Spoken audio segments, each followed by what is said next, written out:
gentlemen, this is Soul Brothers. Welcome back. My name is, I guess people used to say Pastor Nathan Sanford. I don't know if you can say that anymore with the whole fivefold emphasis. So I don't, so whatever, fill in the blank. Maybe I'm none of those. Maybe I'm just Saint Nathan Sanford, and that's good enough for me. And this is... This is Keith Hines. I am not saintly. You're saintly looking, I'll tell you that. Might be more portly. I don't know. It's one of the two. But blessed is the man who whose portliness blesses that's it. his Who eats neighbor. a lot at the table. That's Yes. So, So welcome to Soul Brothers. We're here to basically feed the soul. We're about the mind, the body, and the soul. We want to actually encourage people, impact people, fill people, build people up. I think especially now when people really, really need to be built up and encouraged and unleashed and put forth. And that's what we want to do. So that's going to be the whole goal here. I love it. So jumping into today's topic, we're just going to jump right in. I had the opportunity. Technically, let me full disclosure. This is not the topic we originally had planned for this third episode, but I had the opportunity to go with my wife and two of my 5 kids to Israel a couple weeks ago, and I'm sitting on the Mount of Beatitudes, seeing where all of this went down, and a few things kind of struck me differently than they had before. So we've talked in the setup in the first episode about how you and I share a number of things. Among those is at least some measure of background in psychology, different areas of it, but still a background there. So a few years ago, I was fortunate enough to write a book called The Kitty Hawk Principle, and it really talks about establishing an organization, a best-in-class organization. And through that, it addresses different aspects of what a best-in-class organization looks like, and it ties to things like mission, vision, values, culture, and those sorts of things. And for the first time, I'm sitting on the Mount of Beatitudes, and my mind and my heart are trying to take in just really where I'm at. And it was interesting because this whole twist came up in my mind or my spirit about looking at the Sermon on the Mount as in a different way. And it was looking at it more of a, among perhaps the many things that Christ was doing at that moment, he was, in my opinion at the time, was establishing or setting forth certain values and defining the culture of who's living for the Lord, right? Who has been changed by the Lord, who's saved and living in the kingdom of heaven. So with that, what I wanted to do is just talk about the Beatitudes in that perspective, and to kind of help set the groundwork for this. When you look at an organization, there are a few things that at the very foundation of any truly successful organization, they have to be right. And one of those is mission, and mission is essentially what an organization does, right? And it's very much a representation of employee actions when you talk about the mission, and it's very, now oriented. Vision is the next piece of this in the foundation, and it talks about what an organization desires to become. So it's very aspirational, and it's very future oriented. And then among those two things, or in addition to those two things, you have values.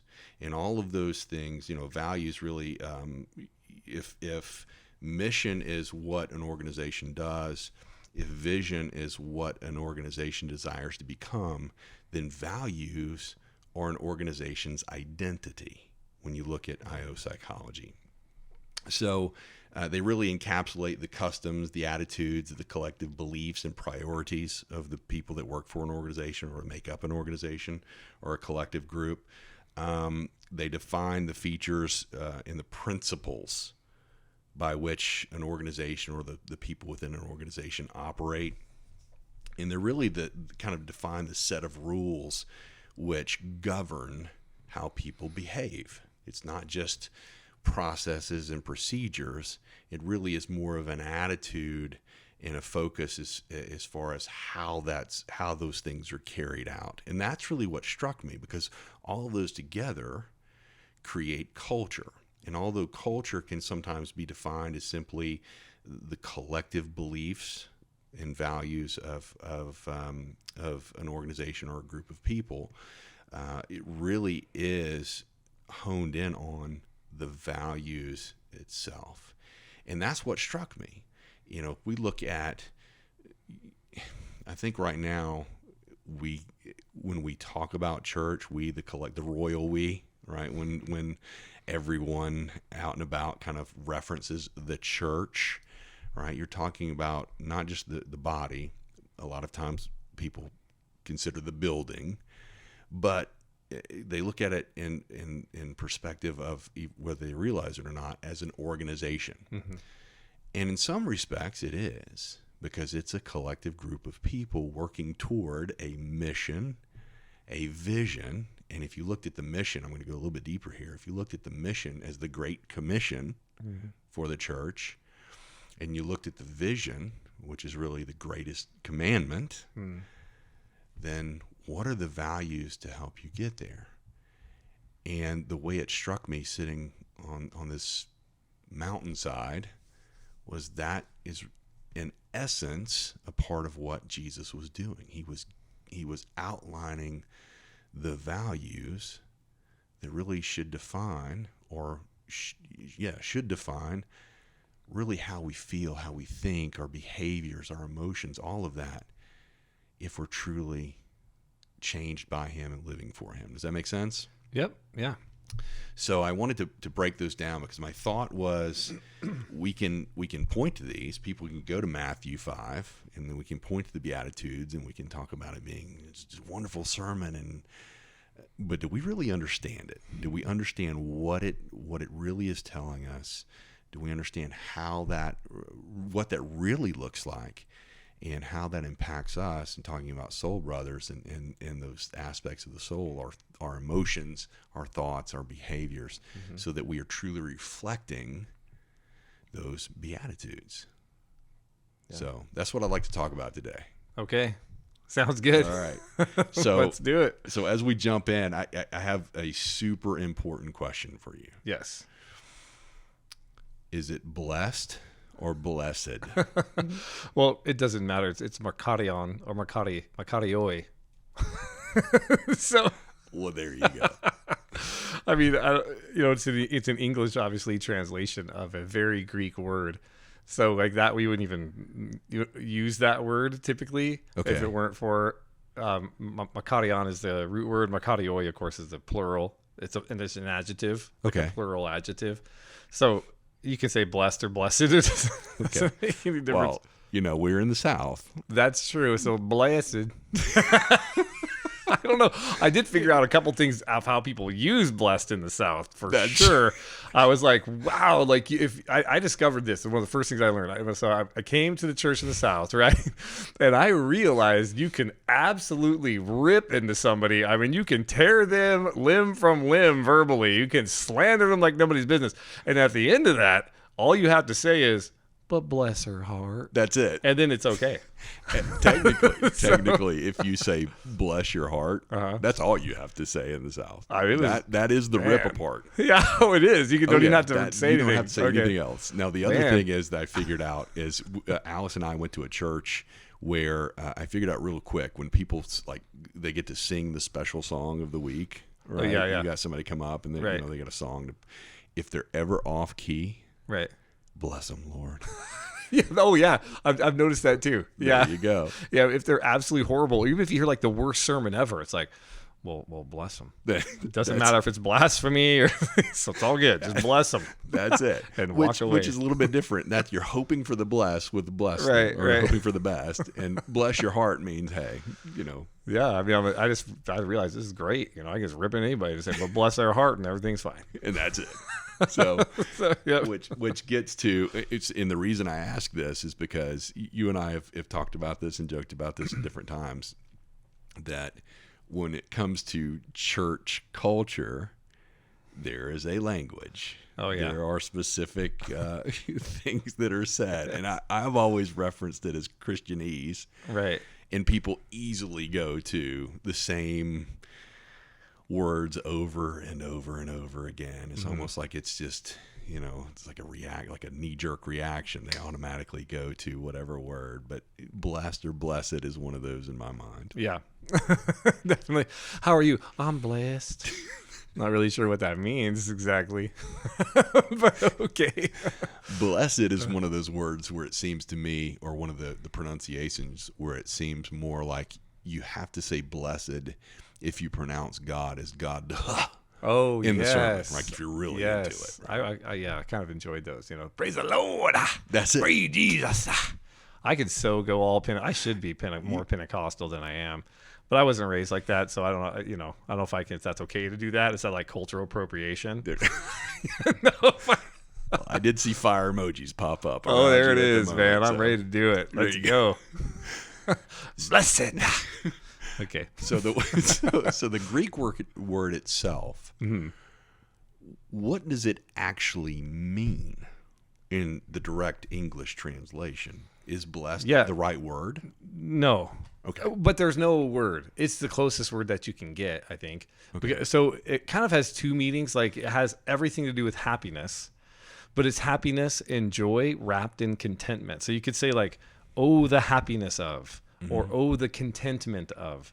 But it's both ideas kind of put together. So it's like your happiness and your joy is born from your contentment. So it's like you're completely content and completely filled, like you have no and it's actually like your happiness and your joy is actually contained inside your contentment and nothing can touch it. So it's like this joy and this contentment is contained inside of an impenetrable force field so that no external circumstance can touch it. That's what it means to be blessed. Wow. So really, if we look at contentment, it's being totally fulfilled. Yes. Not even needing to desire anything outside of it, right? Yes, and it's more than that. Even as far as it is joy, it is happiness at its most extreme that cannot be touched or influenced by any external factor. So that's what it is to be blessed. So if you're really blessed, like your whole house could blow up, and it truly doesn't affect you. Like that is what it means to be blessed. Like you're actually immune to it because all of your joy is wrapped up in contentment. That you can't be robbed of. Correct. Like nobody could steal it from you.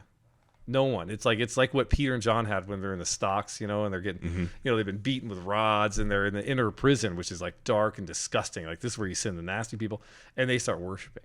Wow. That's blessed. Like that's what they are. They're Makarioi is what you see most time because it's plural. Okay.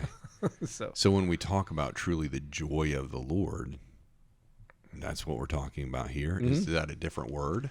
It's a different word, but that's basically what we're talking about. Okay. We're talking about, because what he's basically doing, like when we're talking about the Sermon on the Mount, the Beatitudes, when he's talking about describing the reality of the kingdom, what he's really doing is describing God. Okay. That's what he's doing. He's like, this is God. So the joy of the Lord, in the sense that like this is what it is to be in him. To be blessed is to be in him, like in that reality, like you're actually living in the God reality. It is to say, this is what it is prior to the fall. Like this is what it is to have sin removed. Because what Jesus does is he starts it off literally by saying, basically what he's going to do is paint a picture of impossible standards on purpose. Yeah. Because he just, had issues with the Pharisees, like right before this, which is usual. And so then he goes right into saying like, blessed are the poor, or literally poor in spirit. In other words, blessed are the ones who know they got nothing. Okay. So, all right, so truly it means poor in spirit, right? Like I've heard different people define what that means in different ways. What does that actually mean? Describe what poor in spirit looks like. So you can't understand you're poor in spirit without a revelation of Jesus Christ. It's impossible. So in other words, unless you see God, unless there is an actual revelation of who Jesus is, you can't reach poor in spirit, because it is only the juxtaposition of your spirit next to his that actually gives you a revelation of how empty and lost you really are. And what it does is destroy religion. So Jesus literally starts off by taking a hammer to religion. So people have taken this and been like, here's the standards by which we should strive for. It's completely the opposite. Yeah. He actually sets it up by saying, you can't do any of this. Like, blessed are the poor in spirit, meaning you don't have it within your spirit to do anything. Like, you realize, I am poor in spirit. I am desperately in need of a savior. Okay, so let me ask you this. So earlier we were talking, before we jumped into this, we were offline and we were talking a little bit about the recent trip to Israel. And I told you that for me, perhaps the most impactful moment was sitting in the Garden of Gethsemane, surrounded by these beautiful olive trees. And then I look up and I see the Mercy Gate. Yeah. And right over it, I see currently the Dome of the Rock where the temple would have been. And what my revelation at the moment was, in this spot, Jesus is praying, right? Not my will, but your will, right? He's sweating blood. But when he looks up, if he sees that same sight, which he would have, then he's seeing the past, present, and future, knowing what he's stepping into.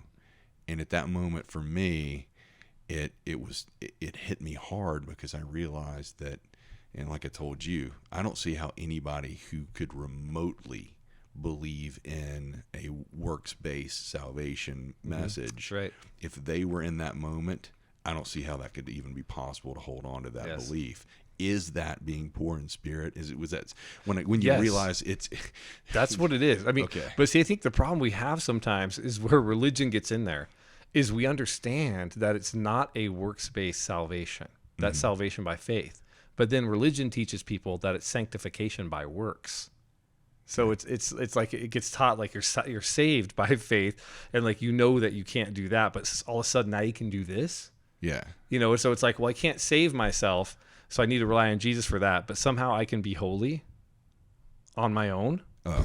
You know what I'm saying? Or like I need to fast more, because my fasting will bring me closer to the Lord. Exactly. Or somehow makes you more holy. Yeah. Or somehow does anything to you that would somehow make you more Christ-like. Gotcha. Like all of our fasting, all of our prayer, all of our everything is simply an expression of what Jesus has already done out of love for him. And if it isn't done in that way, you're not poor in spirit, because you're thinking you can do this. So a poor in spirit is a humility heart posture. Yes. And it's not, it's not like a self-hatred. It's not like a this gendering of self-hatred or something. It's like I have seen the risen Lord at any level. And I realize, like Isaiah, I'm a man of unclean lips, son of people, who are unclean, essentially, because he's like, oh my gosh, like this is like what actual holiness is. Yeah. And I realize I am poor in spirit. Like, I've got nothing to bring to the table. Nothing. And so therefore, then that's why he starts it off with that, because then he's going to go into all the rest of this stuff that's born from the first thing, which is, I can't bring anything. And then what he's saying is, once you get this, all this other stuff is going to come from me directly through you. Wow. So the poor in spirit, theirs is the kingdom of heaven. So so the second half of that statement, that kind of leads right into what you just said. That is the foundation of everything, and everything thereafter. Absolutely. Now let me define what the kingdom of heaven really looks like. That's exactly right. Okay. He's like, this is like the entry point. Like the entry point into the covenant is, I got nothing. Yeah. That's the entry point. I mean, if we look at every other religion in the planet, and, Christianity is not a religion. Christianity isn't, we're not Christians. We're not, I don't know how to put this. Like, we're not part of a religion, and we're not Christians. We are in love. Yeah. You know what I mean? Like, so I hate even saying like Christianity is different than other religions, because it's not a religion. It's I know people say it's not a religion, it's a relationship, but I think people have used that, kind of almost overused that. But it's like, we're not following a religion at all. We're in love with a person who has revealed himself to us through his grace. And we are so incredibly wowed by that. So I guess what I'm saying is like, theirs is the kingdom of heaven. The first entry point is that covenant point of like, I got nothing. I give you everything. Yeah. You are King of Kings and Lord of Lords. I die. That is step one is I die. And step two is he says, here's the entire kingdom of heaven. Holy smokes. Which is when amazing. you realize you have nothing to bring him. No. Yeah. Then you become the drummer boy. Parumpa-pum-pum. Right. I mean, I just was always saying the drummer boy when I was a kid. I was always a pum whatever kid. I was that kid. And I love that song. I would cry when I was a kid singing that song, not even really understanding, what I was doing. But it's really that. Like, we don't. And it's so weird because we bring nothing. Yeah. And then he goes, okay, now that you know you're bringing nothing, I'm going to give you everything. And I'm going to actually reveal to you what you look like in my eyes, which is everything. See, that second part of that statement to me is the thing that should blow us all away. Yes. Yeah. Because we spend so much time looking not just at other people. Go look in the mirror. We look at ourselves in a certain way. But one thing I've asked the Lord a lot recently, it really started, I think, when I began hanging out with you. Uh-oh. Oddly enough. I've infected you. You have. Oh, man, I'm telling you. The weeping prophet strikes again. So I started asking the Lord a lot, show me how you see that person. Mm-hmm. Yeah. Like, I was on a subway last week, and people would come in, and I would look at them for a moment, and then I would stop and say, and I wasn't passing judgment. I just noticed them coming in. And I would wonder, okay, what's going on in their life? Do they look happy or do they not look happy? And I've started asking a lot, Lord, tell me what to pray for this person. Like, I don't have a clue. Mm-hmm. And I don't want to just pray, Lord, save them. Because it's his will that they accept him. Absolutely. So, and I guess I could pray that just for his, pray for your will, Lord. But what is it specifically? And by the way, how do you see them and how do you want me to see them? Yes. And, like I said, I got that from you because you've told stories about how, the Lord has blessed you in a certain way to be able to do that. And it really... I think I told you about that with crazy encounter, right? I got taken to this place and all that. Yeah. Yeah. Yeah. I'm not necessarily asking for that. No, we don't need to go there. But I'm just saying, like, I kind of always had a heart like that. But then like after that, I felt like almost like a responsibility to bring that in whatever way I could, that people could actually see others how he sees them, because it will change everything. Could you imagine if everybody, there's no, and this might be a future podcast, but there is no identity crisis the minute you see yourself the way the Lord sees you. That's absolutely right. Yeah, you wipe out everything. I mean, you really do. When you know who you are in Christ Jesus, because of him and through him, you do and walk in all these things naturally. Yeah. You're not performing. You're not striving. Not to say there aren't moments and times in your life, of course, that you might struggle or have to make tough decisions. We call that integrity. That's fine. But when that's the rule, I question whether or not you even know him. Yeah. Because the rule is it comes easily. The rule is I want to do this. Yeah. That's the rule. Now, the exception is, yes, there'll be some struggles, there'll be some times. But see, we flipped that around. And we said you should always struggle, and that's called integrity. Like, no, integrity is when you want to do the right thing. Yeah. That's integrity. Not when you don't want to do the right thing and you make yourself do it out of some sort of self-will, which I understand sometimes we have to do that. Yeah. But that's not, from identity flows real integrity. And therefore, all your encompassing desires is to do everything he says, every way he does it, and it flows with fire from you. Well, that goes exactly back to what we talked about before of it starts with the heart. Yes.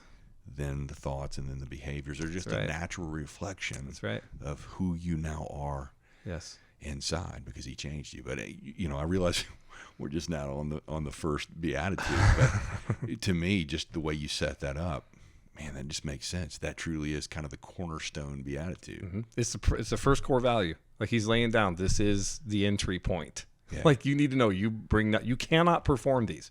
You cannot do this. That's what he's saying. Like, blessed are the poor in spirit, meaning theirs is the kingdom of heaven. So all this stuff I'm going to say, you can't do it. Yeah. Oh, so it's absolutely awesome. So, all right. So let's jump to the next one. Blessed are those who mourn, for they shall be comforted. Break that down for us. Okay, I'm curious about what your thoughts are on it before I get into the word mourn, because that's the real key word here. Yeah. I think previously I would have seen that, and because I don't know the Greek word it comes from, my first reaction would now to be go look that up. Sure.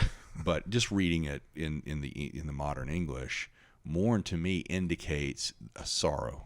Mm-hmm. A point of being sorrowful.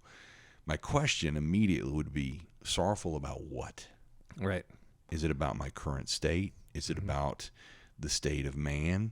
Is it about, what is it? And I just knowing the Lord, I cannot believe he's suggesting that we are to walk around miserable all the time. No. I don't think that's what that means. No, definitely not. And it's not blessed are the depressed. Yeah, they're perfect. Yeah. Yeah. No, it's not that. But I do think people can read it that way. Oh, I'm sure they and probably if they could. do, that's dangerous. Oh, it's super dangerous. Yeah, this isn't blessed are the depressed. Like, this is a very particular Greek word. If I remember correctly, it is the only time this word is used, I think. No, that might not be right. So someone's going to say, oh, that's not true. But it is a rare-ish word. And so when he says mourn, he's talking about, this is a specific word used to be like mourning for unrighteousness, like mourning for sin, mourning for where things are versus where they should be. So it's like, blessed are those who mourn. Blessed are those who are seeing how things should be in the kingdom and seeing the sinful state of both themselves and other people and mourning or groaning over the disparity. That's what that is. So it's like they are mourning over this unrighteous state of everything and saying like, oh God, mourning. And the cool thing about that is they shall be comforted, which isn't like Jesus is like putting his arm out. I know it sucks, like, but don't worry. Like, you know, I'm coming back. Kurt Cameron's going to be happy. Like that. That's not what he's saying. Like, he doesn't mean they'll be comforted in that sense. Like, even that word doesn't really reflect that at all. Yeah. He's like, for those who are groaning, who are mourning over the fact that they see their own sin and their own brokenness before the Lord, and they also are seeing in the world, they'll be comforted, meaning there's change. Okay. Meaning, like, they'll be comforted in the sense that they won't have to mourn because they will be transformed and equipped to make a difference. So it really is a natural flow from the first to the second because of that. Right. Because when you come in and you realize that it's not you, you have nothing. It is Jesus. It's because of Jesus. It's for Jesus. He's the one that changes you. He's the only one who can do this. Yes. And then after you realize that, it's a natural extension to then go, oh man, my own state and the state of others, because I know that it's the Lord and not me. Mm-hmm. And what he's doing is reassuring, if I understand what you're saying, he's reassuring you that now you're on the right track. Yes. There's an interesting explosion that happens. The Lord showed me this explosion one time. I was like, Lord, how can we... because I think Tozer, I was reading a Tozer quote. I got this Tozer kick when I still love Tozer. I think he's amazing. The guy blows me away. Oh, he absolutely. Have you ever read The Knowledge of the Holy? Yes. So good. And that's what did it for me. Yeah. The Pursuit of God is another one. And in one of them, I can't remember honestly which one it is, but he says, how does he put it? He says, only to the depth of your understanding of your depravity can you understand the love of God. Essentially is what he's saying. Yeah. And I read that and I was like, well, Lord, how does that happen? Because like, if I really get in touch with my depravity, I don't think I ain't getting out of that hole. Like, you know what I mean? Like, I don't know that I'm getting out of that. Like, if I actually see like my sin and the way it's affected people, like, I don't know that I'm coming out of that. Like, I think I'm being an institution. Like, I don't know what's going on. And the Lord showed me, it was like this explosion where right at the moment that your depravity is revealed, the Father's love meets you. It's like this poof, at the same time. It's like, and that's what I see here. It's like right at that morning level when it's like despair and this is impossible and my sin is crushing. That is the absolute moment where you are met with the Father's love, and it's like this explosion happens in your spirit where it's like it is overwhelmed by the Father's love, and you realize how insignificant your sin is next to the love of God. So let's talk a little bit about, given what you just said, about that message in some pulpits today. I'm not going to claim all of them, certainly, but there are some. I mean, I've heard people where it truly is it's almost like a whack-a-mole game, right? Where I'm going to beat you down over your depravity, okay, right? And over your... Give me an example, because your sinful nature. Well, you're just a sinner. And, okay, gotcha. You know, yeah, right? You'll never be worthy. Okay.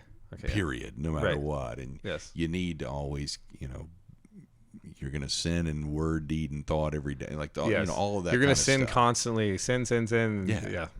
Yes. And if that type of thing is being taught and people hold on to that in mm-hmm. any measure, mm-hmm. then I think the real risk is not just kind of that self-fulfilling prophecy of that's the way you're going to act because that's your identity now. Mm-hmm. But I think that you're going to completely miss the love. Yes. And man, that's a travesty. It is, because in that environment, and I know exactly what you're talking about, and in those environments, like I've seen it, it's like depression, struggle become like almost like what we want to do. They become like a badge of honor. Yeah, like they become almost like a goal or like kind of like a merit. Yeah. Somehow it's like a merit badge that you get into places like that, and you better be struggling all the time, and you better have an issue all the time. And like the number one thing when you walk in and talk to someone is like, if you want to even have a conversation in a church environments like that, is basically like, well, what's God dealing with you now? Yeah. Well, gosh, God has his finger on this other issue and that issue, and you better be struggling and depressed. Like that is like where you're supposed to be, and then we call that the wilderness, or whatever you want to label it. And then especially if it goes on for a long time. And then that's all people are doing, is like focusing constantly on their own brokenness. And as somehow this is a good thing, and this is how you have character or something like that. And it's a tragedy. It really is. I understand people's hearts. Like they're trying to get people to understand they're sinners so they can repent and all that. Mm-hmm. Like I get that, but yeah, you're completely missing the Father's heart and the Father's love. And if you do that, how can you ever truly have joy? Right. How can you have it reflect? And honestly, how would anybody look at you if you were like, if you walked around that way? Mm-hmm. Why would you look at somebody and go, I got to have that? Right. Who'd want to be inspired by that? Well, and you couldn't be blessed. Yeah. Because so you couldn't be, because blessed is joy. Yeah. I mean, the happiness of. That's one way you can translate that. Like, so this is like really, really, really happy people. Wow. Shiny, happy people. I mean, it really is. I mean, that's what blessed means. It does. If it means anything, it means that in contentment. But again, contentment and happiness in the same bubble and interrelated. So comforted, to go back to that second piece of it, it's not just consolation, as you put it. Mm-hmm. It's more of you're going to attain the perfection of what it is that you're mourning for. That is correct. You will see this change. Yeah. That's what, so comfort is, isn't consolation like, that really sucked. I'm sorry Dad died. I mean, that's not what it is. Yeah. It's like, you mean, hold on, Jesus isn't putting you in a safe space. Oh my God. I hope not. Yeah. Giving you like, it's okay, let's talk about it. Yeah. Journal about it. Yes, every feeling is okay here.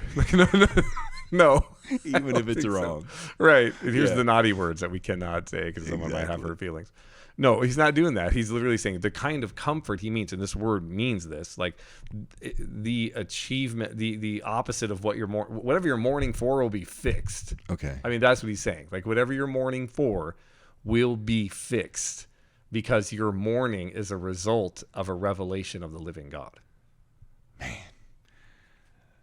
All right, so we're 2 into it, and we're right at about a half an hour for this episode.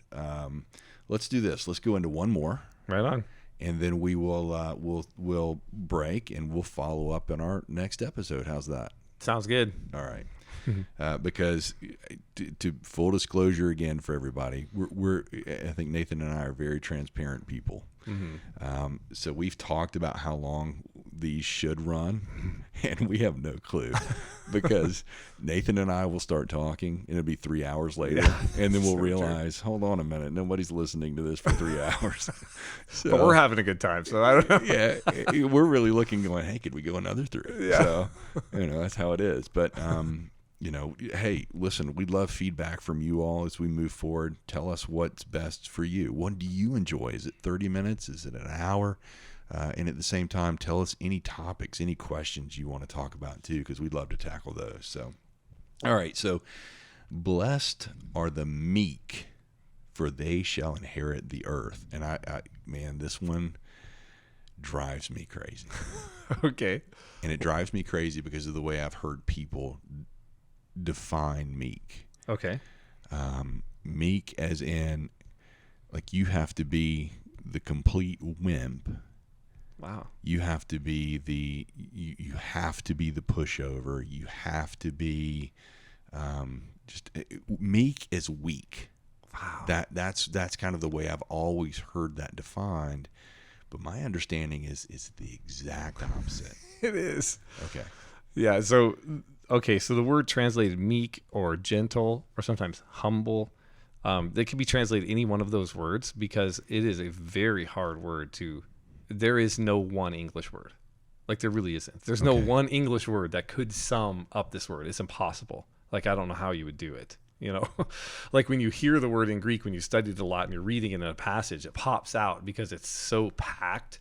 And I even look at it and go, I don't know how I'd translate that. Like, I don't know. Gentle, meek, humble, powerful. I mean, you could translate a lot of different ways, but what it basically means is this. Like, you cannot be meek unless you know how awesome you are. That's the first thing. So you can't be meek. Step number 1 is you have to know how incredibly awesome you are. Step number 2, you have to be filled with a massive amount of power.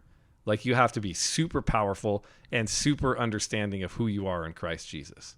And then the second step is it's now under control. So that's basically what it is. If you want to sum it up, it would be like power under control.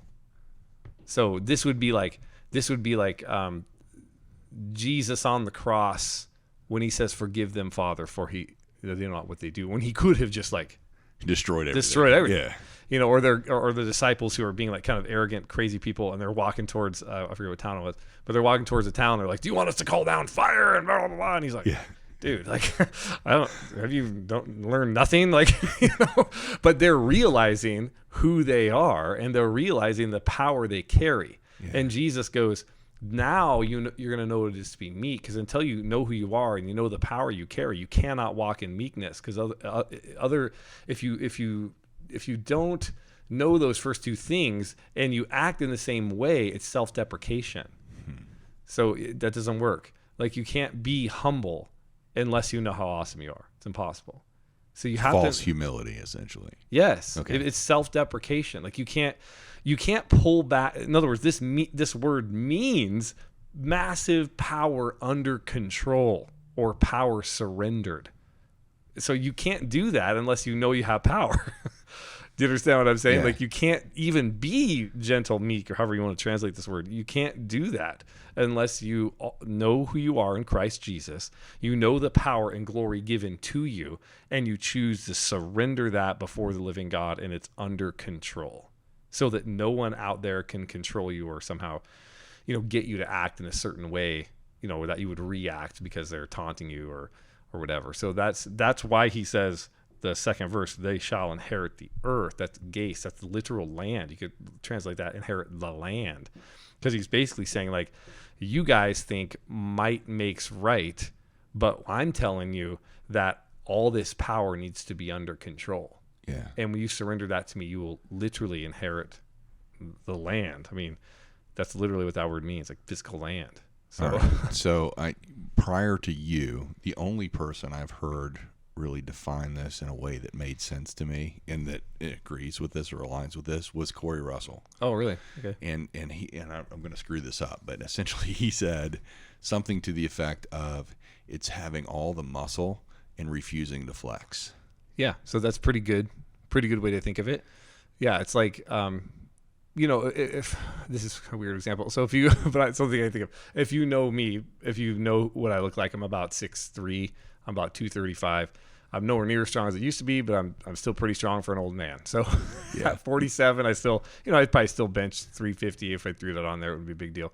So if you get like for instance, my 5-year-old, right, is tiny. Well, he's a normal size 5-year-old. Yeah. But he could come up and get mad at me, and let's say he starts yelling at me and smacking me in the knee, like, I mean, I could drop kick him outside the door. I mean, how awful would that be? Like, it's like, no, I know I'm way more powerful than him.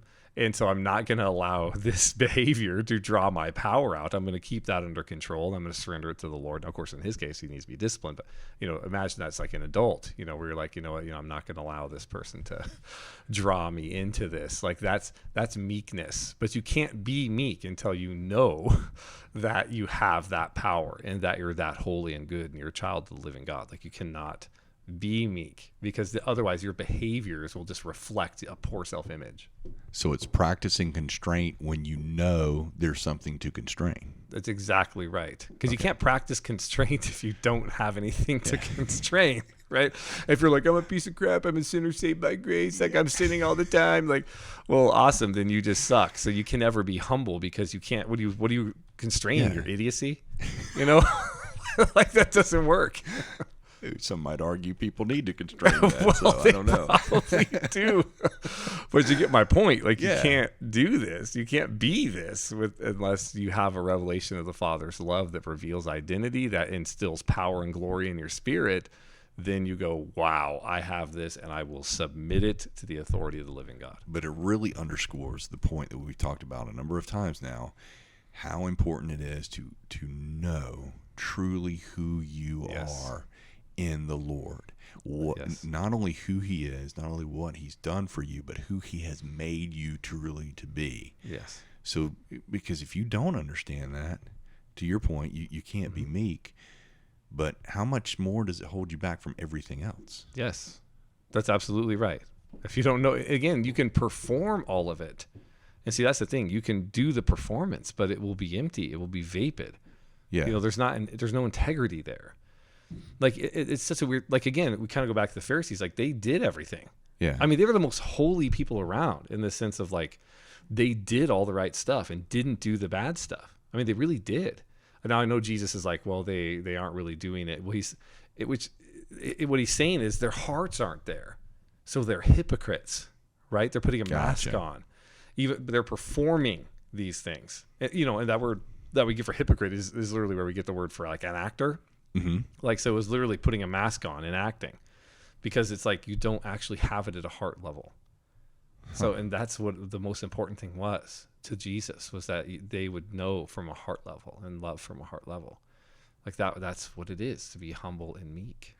So what land are you inheriting? Like, break that down for me. That is a good question. So obviously I've studied this a lot, and it's like, they shall inherit the earth. The word is gase. And gase, it usually means land. And it usually means, oftentimes it's reference to, like, the promised land. Okay. like that kind of land. So I would think that he's saying inheritor of the promises. Okay. I think that's what he's saying. He doesn't give context in the Beatitudes, really. So it's kind of like, okay. But I think, given that he uses the word gase, he doesn't use the word cosmos, for instance. He could use the word cosmos, which would have been like the universe or like the world or something.